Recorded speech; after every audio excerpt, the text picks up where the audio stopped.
Egy új kéthetes kihívás kezdődik március 31-én hétfőn magyarul tanulóknak. Több kihívást is indítok egy évben, mindig más témával, és az áprilisi kihívásban a múlt idő lesz a fókusz, a múlt időt fogjuk gyakorolni mindenféle különleges, egyáltalán nem tipikus nyelvórás feladattal. Nagyon szokták szeretni a küldetéseket a résztvevők, és a többi magyarul tanulóval is tudsz majd beszélgetni, meg velem is, úgyhogy várlak szeretettel. A leírásban megtalálod a részleteket, hogy tudsz csatlakozni a kihíváshoz. Sziasztok! Én Cici vagyok, magyar mint idegen nyelvtanár, és ez itt a Hungarian with Cici podcast magyarul tanulóknak. Ma 7 tippet hoztam nektek ahhoz, hogy lehet használni a ChatGPT-t nyelvtanuláshoz. A ChatGPT egy nagyon király eszköz a magyar tanuláshoz, de sokan még mindig ugyanúgy használják, ahogyan az iskolában tanultunk. Például fill in the gaps feladatokat kérnek tőle, vagy nyelvtani szabályokat magyaráztatnak vele, és persze ezeket is meg tudja csinálni, de ennél sokkal izgalmasabb és hasznosabb kommunikatív módokon is lehet használni. A közoktatás teljesen bezárt minket egy dobozba, de ha szeretnél kitörni belőle, akkor jó helyen vagy. Ebben az epizódban kommunikatív feladatokra fogunk fókuszálni. Mit jelent ez? Azt, hogy olyan instrukciókat adsz a ChatGPT-nek, ami segíteni fog abban, hogy te minél többet írj vagy beszélj, tehát, hogy használd a nyelvet. Az első tippem az, hogy használd szerepjátékra. Gondold végig, hogy milyen szituációt lenne hasznos vagy vicces gyakorolni. Én kipróbáltam kávérendelés szituációhoz, és nagyon jól működött. De tényleg bármilyen témáról lehet vele beszélgetni. Megadhatod azt is, hogy tegeződve vagy magázódva beszélgessetek, és a témát, és kész. De gyakorolhatsz vele hasznos helyzeteket is, mielőtt orvoshoz mész, vagy étteremben rendelsz, vagy a kormányablakban intézel valamit. És a végén megkérdezheted, hogy jól mondtál-e mindent. Egész jól ki tud javítani.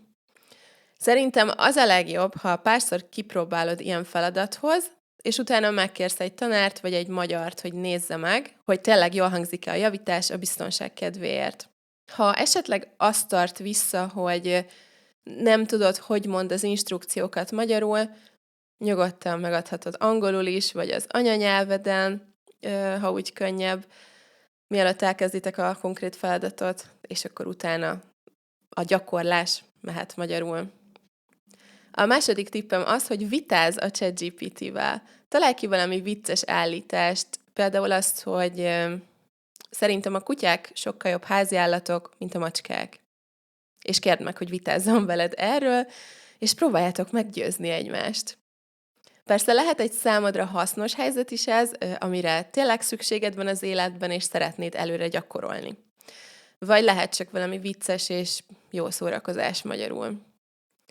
A harmadik tippem az, hogy miután meghallgatod az egyik podcastomat, másold be a podcast leíratát a chatbe, és kérd meg a ChatGPT-t, hogy beszélgessetek a témáról, vagy hogy tegyen fel kérdéseket róla. Azt is megadhatod, hogy melyik 3-5 új szót, nem kell többet, vagy milyen új nyelvtani formát szeretnél gyakorolni, ami a podcastban volt, és akkor a ChatGPT figyelni fog arra, hogy azokat használja. Szerintem ez az egyik legkirályabb gyakorlási mód, mert így sokat ismételsz különböző aspektusokból. Hallod az új szavakat a podcastban, utána látod az új szavakat, amiket a ChatGPT ír, és te is leírod őket.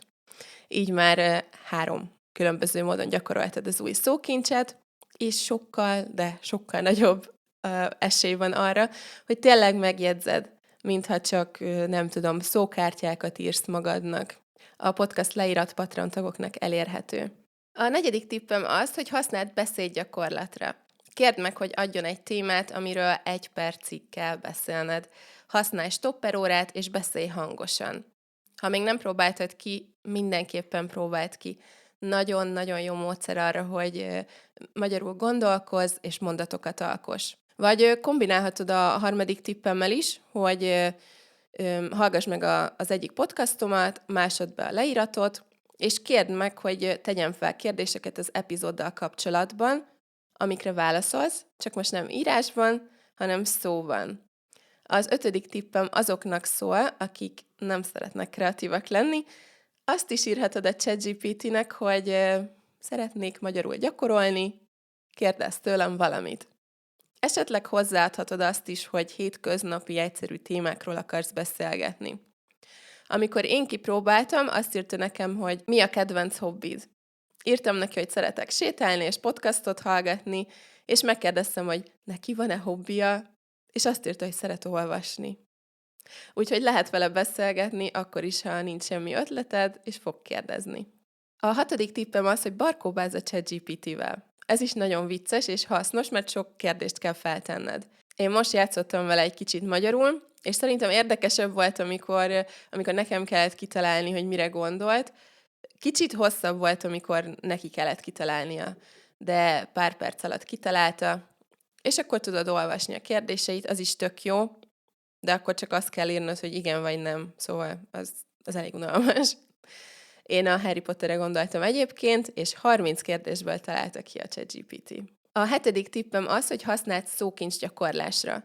Ha teljesen új szavakat gyakorolsz, akkor másolj be 3-5 új szót a chatbe, nem kell többet, de másolj be többet, ha mindegyik új, mert nem fogod megjegyezni. Ha ismételsz, akkor lehet több. És kérd meg a ChatGPT-t, hogy beszélgessetek. Tegyen fel olyan kérdéseket, amikben benne vannak ezek a szavak, és hogy a válaszban használnod kelljen ezeket a szavakat.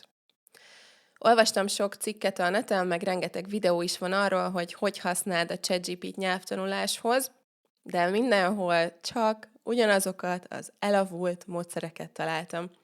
Például ilyen szókincs gyakorlós feladatot találtam sok más blogbejegyzésben, de ilyen tipikus munkafüzeti feladatként. Nem párbeszédet, nem beszélgetést javasolnak a ChatGPT-vel, hanem azt, hogy kérdezze meg tőled, hogy van magyarul az, hogy bögre, és akkor neked azt az egy szót kell beírni magyarul. Itt egy csodálatos eszköz, ingyen, amivel lehet beszélgetni, és akkor mindenki munkafüzetnek, meg szótárfüzetnek akarja használni, mert az könnyű, azt szoktuk meg, de egy nyelvet csak úgy lehet megtanulni, ha megpróbálsz saját mondatokat alkotni, sehogy máshogy. Arra is megkérheted a ChatGPT-t, hogy írjon neked egy rövid szöveget a megadott szavakkal. Általában jól működik, de magyarul sajnos nem mindig hangzik természetesen, amit ír. Úgyhogy ha a szöveget íratsz vele, akkor én mindenképpen megkérnék valakit, hogy olvassa el, a tanárod vagy egy magyar, hogy tényleg jól hangzik-e, és tényleg helyes-e, amit írt. Nem az a lényeg, hogy bemagold, amit ír, meg elolvasd a 3 oldalas nyelvtani magyarázatokat, amiket ír, hanem az, hogy saját mondatokat alkoss, gondolkodj magyarul, és tényleg használd a nyelvet. Ne felejtsd el, hogy az a cél, hogy a ChatGPT segítségével te beszélj, te olvas, te írj, és gyakorolj, miközben jól érzed magad. És szerintem jól fogod, mert tud nagyon vicces dolgokat írni. Na, itt a vége, remélem hasznos volt ez a podcast. Írd meg a kommentekben, hogy melyik ötlet tetszett a legjobban, és melyiket fogod kipróbálni.